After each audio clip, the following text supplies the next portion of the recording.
drawn and redrawn, the making of India's internal boundaries. Hi, and welcome back to India's State Stories, a project that explores the evolution of India's political and administrative boundaries.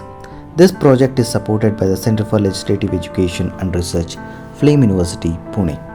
Integration of princely states was a complex process which resulted in the new states that were divided into 4 administrative categories, parts A, B, C, and D.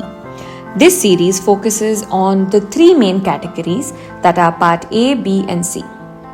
In the first part, we will be exploring the integration of princely states that formed the part A states. In other words, they were absorbed and merged into their respective British provinces. These range from major states like Baroda, Kolhapur to smaller and little known regions like Sandur and patchwork of states in modern day Gujarat and Orissa.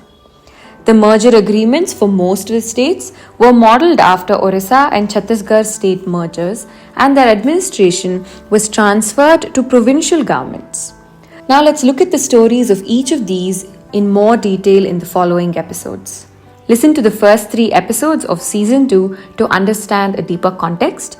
These episodes give an overview of the entire process of integration, along with an introduction to the legal instruments and some key personalities which made it possible.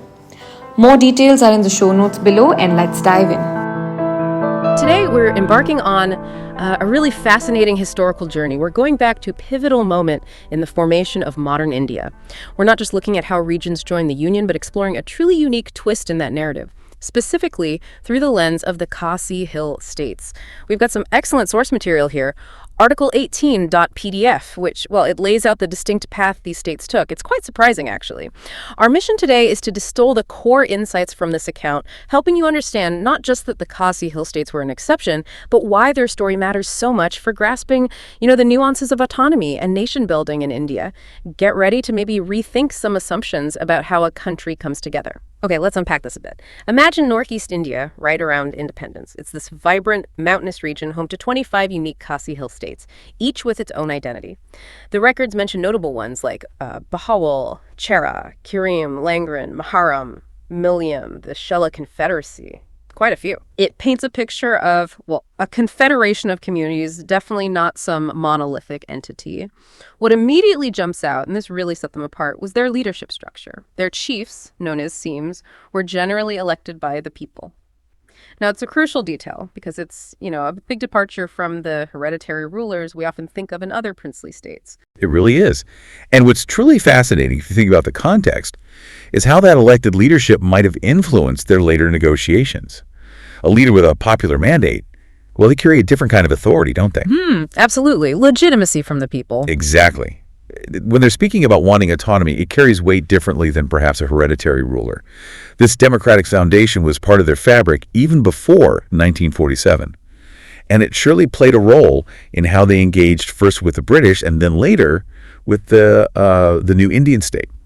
Before 1947, these Khasi states operated under a very particular administrative framework. You had the Crown Representative acting through the Governor of Assam, managing relations. Okay, so the Crown Representative, that was the direct link between the British monarch and these states, right? Yeah. Kind of bypassing direct provincial administration. Precisely. It gave them a distinct status. Their administration was, largely assimilated to that of the Assam province, but it was done partly by applying British Indian laws under something called the Foreign Jurisdiction Order in Council. Foreign Jurisdiction Order.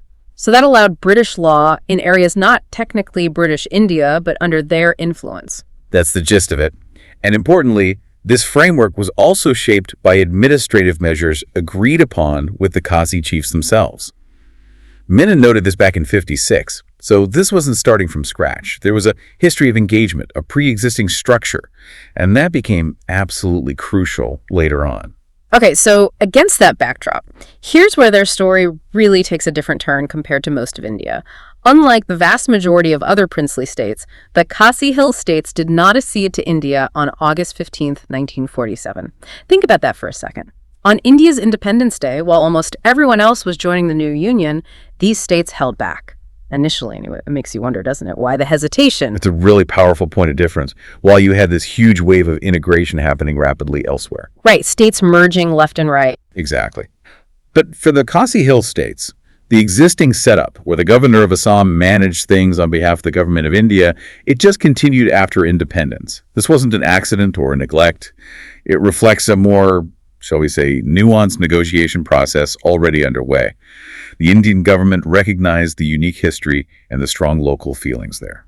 And what the history tells us is that the reasons for this were deep-seated. The people in these Khasi Hill States had an incredibly strong desire to preserve their unique traditions, their way of life, and maintain their autonomy. They were apparently quite strongly opposed to just being merged outright with Assam. When you think about the massive changes happening across India then, it's pretty remarkable they stood so firm. What do you think those conversations were like? Weighing tradition against this huge pull of a new nation. Well, that really hits on a fundamental question for any new nation, doesn't it? How do you balance that need for unity, for national cohesion, with these powerful, deeply felt local desires for self-preservation, for keeping traditions alive? It's a tough balancing act. Indeed. The Khasi Hill States presented a unique challenge, definitely, but also, critically, an opportunity for the Indian government. It allowed them to show flexibility, understanding, to recognize the value placed on local traditions, distinct cultures, existing governance. This wasn't some minor detail for them, it was fundamental. And it speaks volumes about the early Indian government's adaptive political thinking that nation building could, maybe even should, involve custom solutions sometimes. So how did they eventually bridge this gap? How did they find a way to integrate without losing that core identity? The records show that to address these concerns, the Khasi Hill States, which had already formed their own federation, proactively... they had organized themselves. Right. They executed a specific agreement. The main idea was to keep the existing administrative arrangements going between the Dominion of India, Assam, and themselves. But, and this is the crucial part, with certain specified exceptions, those exceptions were the key to their autonomy. Exactly. That initial general agreement, the one to maintain the status quo administratively, that paved the way for the next more formal step, which was the Siems, individually and collectively, signing the instrument of accession. Ah, the formal joining document. Right. This was the legal mechanism. It brought them into the Indian Dominion, gave the new federal legislature power to make laws for them on various matters. But notice the timing. It wasn't signed immediately on August 15th. It happened between late 1947 and early 1948. So a period of negotiation. Definitely. And it was finally accepted by the Governor General on August 17th, 1948. So this delayed but essential step was foundational. It showed careful discussion, not just immediate absorption. But there was that really unique addition, wasn't there? That vital addendum. As part of the instrument of accession, the Siems also signed something called the Annexed Agreement. This wasn't just a footnote. It was a detailed document, almost like a condition of their joining. Absolutely critical. It laid out that all existing administrative arrangements would continue. Again, those crucial exceptions were highlighted. And these arrangements would stay in place until new or modified ones could be agreed upon. It gave them a sort of protective buffer, time to work things out. It's almost like they were saying, okay, we'll join, but on our terms. And that's where the real substance of the negotiation lies. Those exceptions weren't minor points, they were the heart of the deal. This separate annexed agreement was explicitly designed to safeguard their autonomy, their traditional customs. Okay. It got specific. It outlined concrete areas of self-governance. For instance, the Federation of Khasi States agreed to set up its own competent court. This court would take over judicial functions previously handled by the political officer. That's a significant transfer of local power. Empowering their own institutions for justice, basically. Exactly. Yeah. And it didn't stop there. Other key provisions were just as important for their self-determination.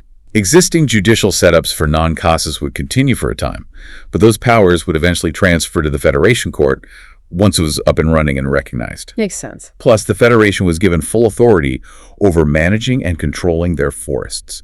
Hugely important culturally and economically. Resources are key. Absolutely. The agreement also covered land and water rights, and the revenue from them, ensuring local control over essentials. And interestingly, the Federation even asked the Dominion for help to facilitate unifying all Khasi territory. Shows they were thinking ahead about their collective future. Wow. So it was a real blueprint for maintaining identity within a larger structure. Precisely. So with all these unique agreements, these caveats, what did this actually mean for their constitutional position within India? The records say, constitutionally, the position of the Khasi Hill States Federation was similar to that of a chief commissioner's province. Now, for listeners, a chief commissioner's province. That means it was centrally administered, yes, but often with more local control or special status than a regular district. Not quite a full state, but definitely more than just an administrative unit. And if we connect that to the bigger picture, India's evolving constitution. This really unique status led directly to something very specific. The Khasi states, along with the nearby Khasi Hill district, were included in a special part of the Indian constitution, the Sixth Schedule. The Sixth Schedule, that's significant. Hugely significant. This established them as a separate autonomous district, the United Khasi Hill District. And the Sixth Schedule itself was groundbreaking. It granted a substantial measure of local autonomy to district councils in these tribal areas, gave them power over things like land, forest management, local customary laws.